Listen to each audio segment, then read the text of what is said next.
Hey fam, what's up? So, how do you start new things? Whether it's YouTube or any other social media or any new endeavor that you're starting, you always start small and build up. You start very easy. Nothing too long or complicated. It's like a run.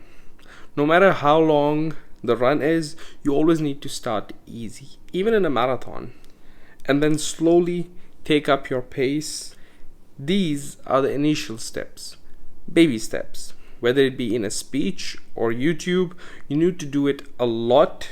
You need to master the skill and do it more faster than before, and it becomes more easier than before until it turns into your second nature. It is only then that you build up in length and complexity, but always remember to keep it interesting and valuable, and slowly increase in the quality of your videos or whatever you're doing. The value and the content or the product or the idea or the new endeavor flows from you to the other person, and that is what people buy, view, or value themselves.